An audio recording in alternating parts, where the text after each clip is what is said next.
Again, 21st of July, 2025. Third section of Liber Primus, being the first volume in the Red Book, entitled Soul and God.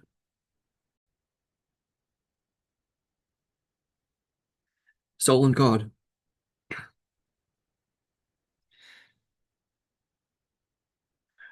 On the second night, I called out to my soul. It's November 14, 1913.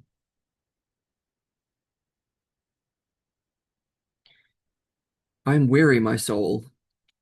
My wandering has lasted too long, my search for myself outside myself. Now I have gone through events and find you behind all of them. For I made discoveries on my erring through events, humanity, and the world. I found men, and you, my soul, I found again, first in images within men, and then you yourself. I found you where I least expected you. You climbed out of a dark shaft. You announced yourself to me in advance in dreams, which were dark to me, and which I sought to grasp in my own inadequate way. They burned in my heart and drove me to all the boldest acts of daring, and forced me to rise above myself. You let me see truths of which I had no previous inkling. You let me undertake journeys whose endless length would have scarred me, whose endless length would have scared me, if the knowledge of them had not been secure in you. I wandered for many years, so long that I forgot that I possessed a soul. I belonged to things and men. I belonged to men and things. I did not belong to myself. Where were you all this time? Which beyond sheltered you and gave you sanctuary? Which beyond sheltered you and gave you sanctuary? Oh, that you must speak through me, that my speech and I are your symbol and expression. How should I decipher you? Who are you, child? My dreams have represented you as a child and as a maiden, and I found you again only through the soul of the woman. I am ignorant of your mystery. Look, I bear a wound that is as not yet healed, my ambition to make an impression. Forgive me if I speak as in a dream, like a drunkard. Are you God? Is God a child, a maiden? I must tell myself most clearly. Does he use the image of a child that lives in every man's soul? Were Horus, Tages, and Christ not children? Dionysus and Heracles were also divine children. Did Christ, the God of man, not call himself the Son of Man?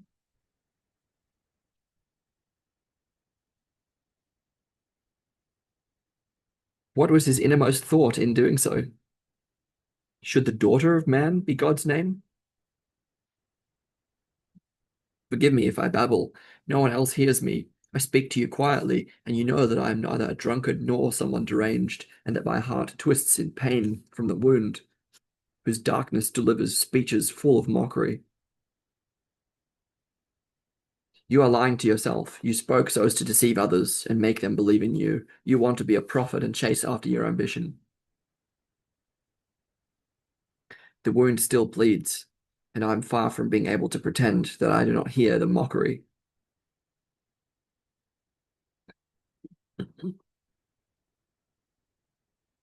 How strange it sounds to me to call you a child, you who still hold the all without end in your hand. How thick the earlier darkness was, how impetuous and how egotistic my passion was, subjugated by all the daemons of ambition, the desire for glory, greed, uncharitableness, and zeal. How ignorant I was at the time. Life tore me away, and I deliberately moved away from you, and I have done so for all these years. I recognize how good all this was, but I thought that you were lost, even though I sometimes thought that I was lost. But you were not lost. I went on the way of the day. You went invisibly with me and guided me step by step, putting the pieces together meaningfully. I went on the way of the day, and you went invisibly with me, putting the pieces together meaningfully, and letting me see the whole in each part. You took away where I thought to take hold, and you gave me where I did not expect anything, and time and again you brought about fate from new and unexpected quarters. Where I sowed, you robbed me of the harvest, and where I did not sow, you gave me fruit 100-fold. And time and again I lost the path and found it again, where I would never have foreseen it. You upheld my belief when I was alone and near despair. At every decisive moment, you let me believe in myself. At every decisive moment, you let me believe in myself.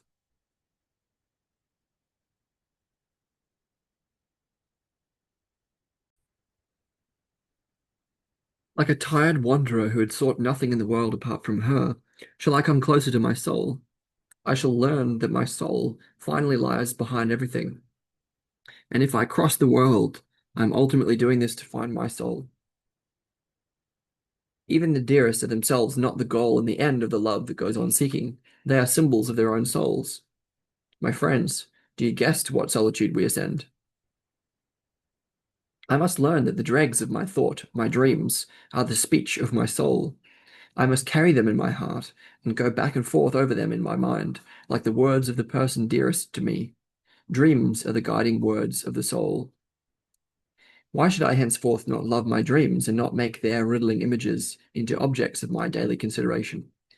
You think that the dream is foolish and ungainly. What is beautiful? What is ungainly? What is clever? What is foolish? The spirit of this time is your measure, but the spirit of the depth surpasses it at both ends. Only the spirit of this time knows the difference between large and small, but this difference is invalid, like the spirit which recognizes it.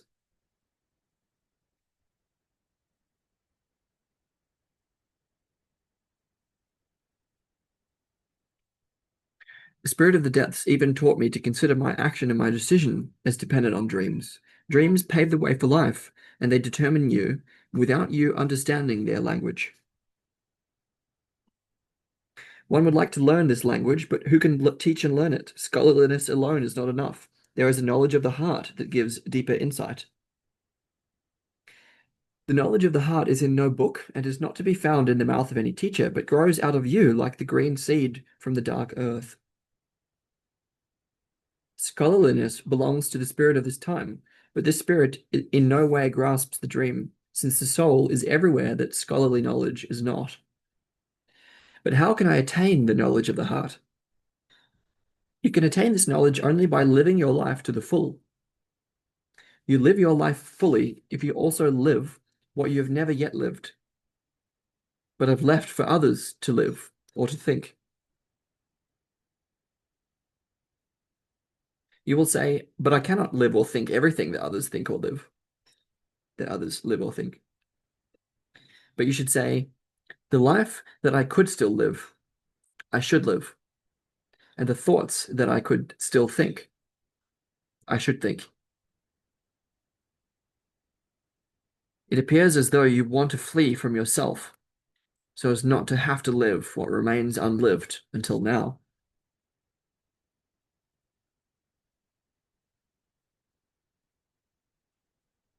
But you cannot flee from yourself. It is with you all the time and demands fulfillment. If you pretend to be blind and dumb to this demand, you feign being blind and deaf to yourself. This way, you will never reach the knowledge of the heart. The knowledge of your heart is how your heart is. From a cunning heart, you will know cunning. From a good heart, you will know goodness. So that your understanding becomes perfect, consider that your heart is both good and evil. You ask, what? Should I also live evil? The spirit of the depths demands. The life that you could still live, you should live. Well-being decides, not your well-being, not the well-being of the others, but only well-being. Well-being is between me and others, in society. I, too, lived, which I had not done before, and which I could still do. I lived into the depths, and the depths began to speak. The depths taught me the other truth. It thus united sense and nonsense in me. It thus united sense and nonsense in me. I had to recognize that I am only the expression and symbol of the soul. In the sense of the spirit of the depths, I am as I am in this visible world, a symbol of my soul, and I am thoroughly a serf, completely subjugated, utterly obedient. The spirit of the depths taught me to say, I am the servant of a child. Through this dictum, I learn above all the most extreme humility, as what I most need. The spirit of this time, of course, allowed me to believe in my reason. He let me see myself in the image of a leader with ripe thoughts, but the spirit of the depths teaches me that I am a servant, in fact, the servant of a child. This dictum was repugnant to me and I hated it, but I had to recognize and accept that my soul is a child and that my God in my soul is a child.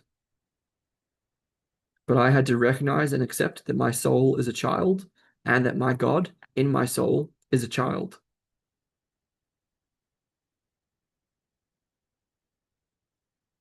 And italicized, again indicating a different speaker, different way of speaking. If you are boys, your God is a woman. If you are women, your God is a boy. If you are men, your God is a maiden. The God is where you are not. So, it is wise that one has a God. This serves for your perfection. A maiden is the pregnant future. A boy is the engendering future. A woman is, having given birth. A man is, having engendered.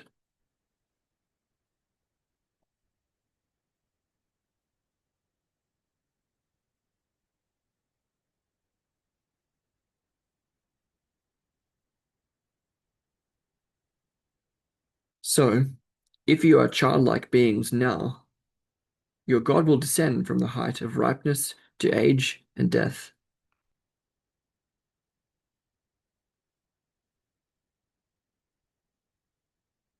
But if you are developed beings, having engendered or given birth, in body or in soul, so your God rises from the radiant cradle to the incalculable height of the future, to the maturity and fullness of the coming time. He who still has his life before him is a child.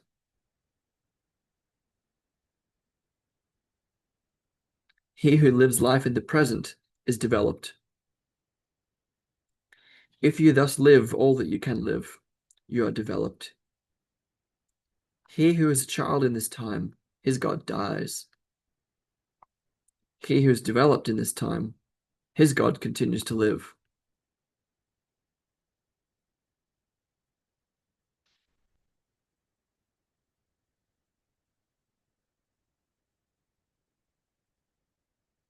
The spirit of the depths teaches this mystery. Prosperous and woeful are those whose God has developed. Prosperous and woeful are those whose God is a child. Prosperous and woeful are those whose God is developed. Prosperous and woeful are those whose God is a child. What is better, that man has life ahead of him, or that God does? I know no answer. Live. The unavoidable decides.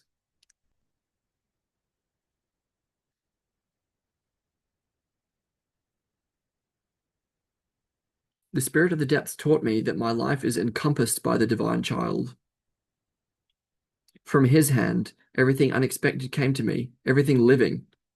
This child is what I feel as an eternally springing youth in me.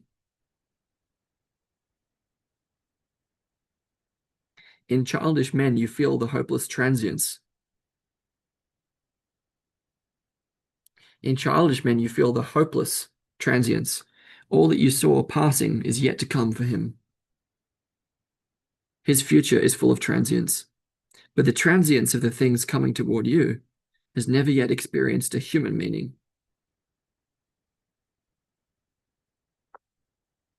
Your continuing to live is a living onward.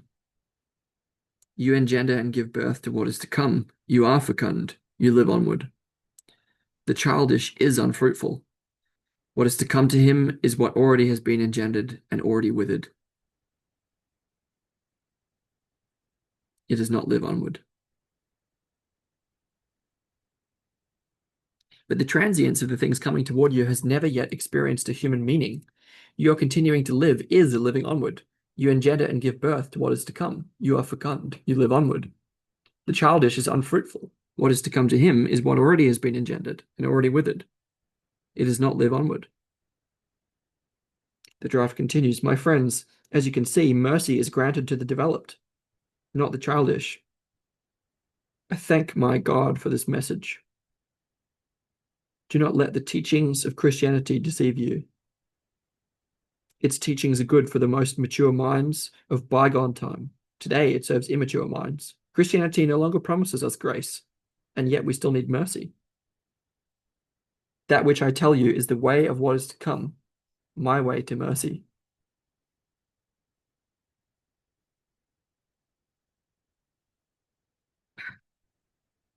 And not italicized, my God is a child. So wonder not that the spirit of this time in me is incensed to mockery and scorn. There will be no one who will laugh at me as I laughed at myself. Your God should not be a man of mockery. Rather, you yourself will be the man of mockery. You should mock yourself and rise above this. If you have still not learned this from the old holy books, then go there, drink the blood and eat the flesh of him who was mocked and tormented for the sake of our sins, so that you totally become his nature, deny his being apart from you. You should be he himself, not Christians, but Christ. Otherwise, you will be of no use to the coming God. Is there anyone among you who believes he can be spared the way? Can he swindle his way past the pain of Christ? I say, such a one deceives himself to his own detriment. He beds down on thorns and fire. No one can be spared the way of Christ, since this way leads to what is to come.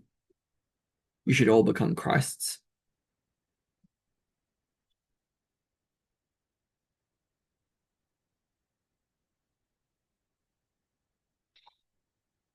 We'll include this one, which goes, in answer to Job, Jung noted, through the indwelling of the third divine person in man, namely the Holy Ghost, a Christification of the many arises. You do not overcome the old teaching through doing less, but through doing more.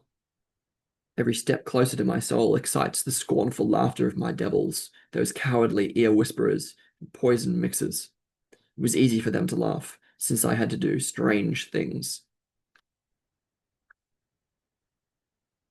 That being the third section in Liber Primus, the first volume of the Red Book, entitled Soul and God.